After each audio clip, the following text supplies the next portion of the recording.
Lucio is a versatile support that hits a nice middle ground between Zenyatta and Mercy.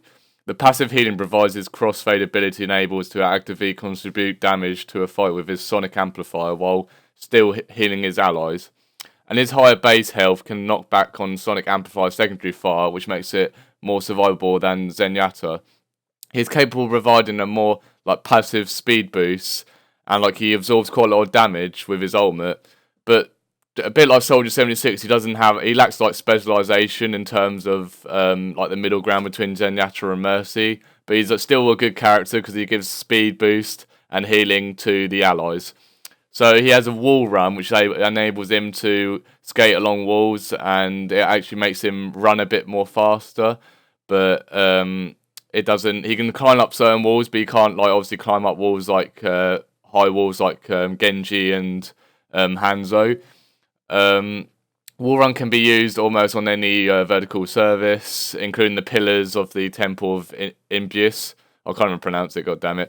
Try and outscale on any surface you come across, obviously, to see whether he can wall ride. Some surfaces are much better than others. Obviously, the more vertical, long ones are the best ones. So his primary weapon is the sonic amplifier.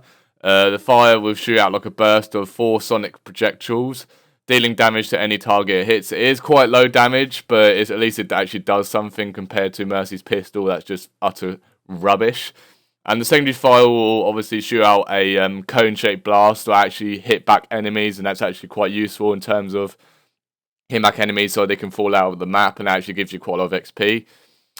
So the primary fire projects travel slowly, but it's much faster than Genji's disc throwing things, whatever you want to call them. But the secondary fire has incredible amount of utility. It can knock back dangerous targets obviously Roadhog and Reaper to knock back the enemies in pits, to push obviously enemies in corners, obviously to help out your other teammates.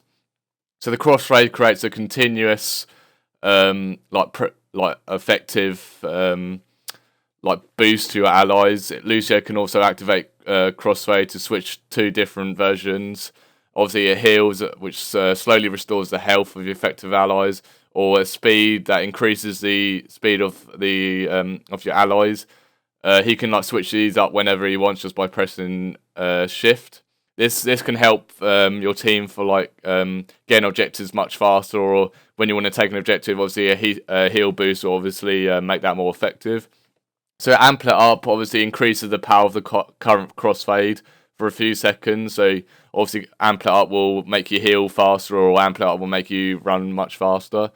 Sound Barrier is Lucio's ultimate ability. When it activates it's a short cast that creates a temporary shield for himself and his allies, and obviously in the range of, I think it's 10 meters or something like that. So it's pretty, you have to be pretty darn close, but quite versatile for attacking and defending, as obviously when you take an objective, you want to get as much shield and armor as you want, so you can take that objective. Obviously when you're defending and everyone's attacking you want less panic, you don't want to die, and you don't want to lose that objective by withstanding it.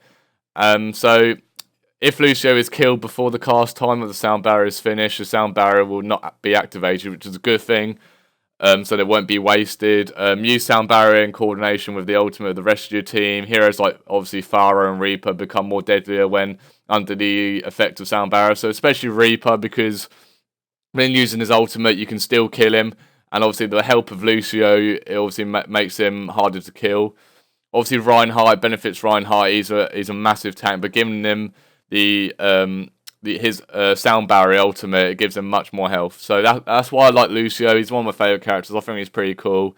I think he's quite essential to the team in terms of his abilities.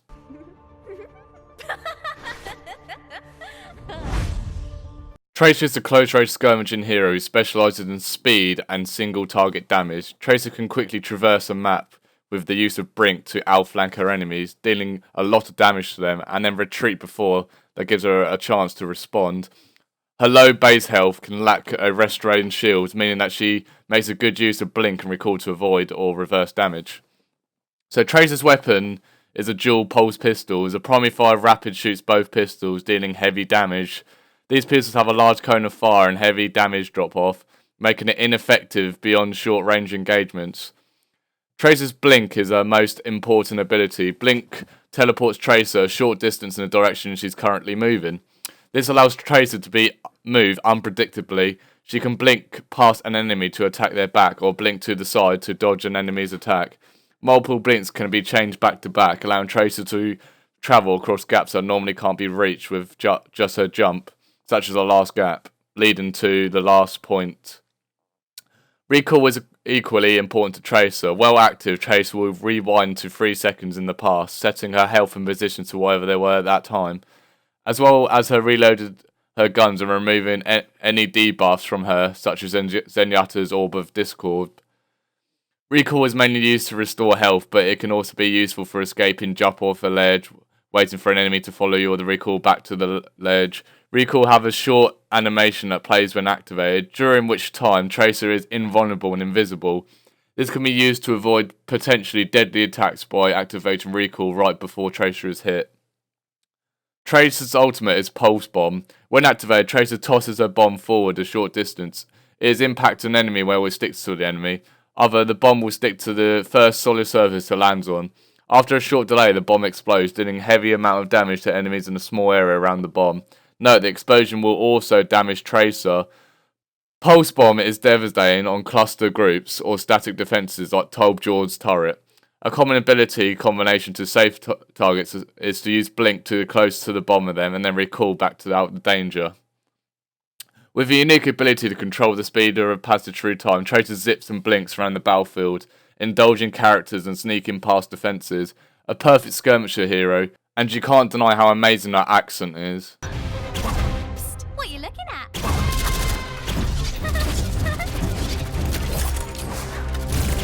You know, the world could always use more heroes.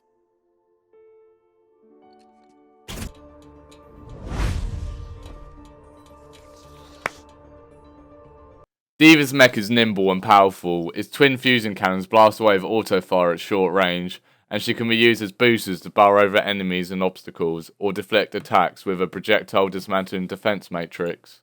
If you activate D.Va's boosters ability and move it into an enemy player, you will deal damage in addition to knocking them back.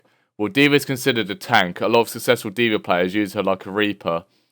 Her high damage output at close range, coupled with her boosters movement ability, make it easy for her to get shotgun-like damage in and escape with ease.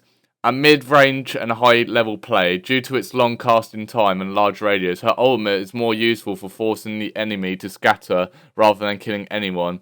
Furthermore, any cover, even the thinnest map props such as light post, will completely block off the explosion damage. Using boosters before using self-destruct will allow D.Va to propel the mech forward before it explodes. If you melee an enemy while D.Va's boosters are activated, you will deal greatly increased knockback to the target, allowing easy environmental kills. D.Va's suit has the least health and greatest armor of any hero, having 100 health and 400 armor. The suit is also tied with Reinhardt and Winston for the second highest hit point value in the game, with all three heroes having a total value of 500. The highest value belongs to Roadhog, who has 600. However, if there was to include D.Va herself, who has 150 when she is ejected, then she would actually have the highest value in the game with 650 hit points.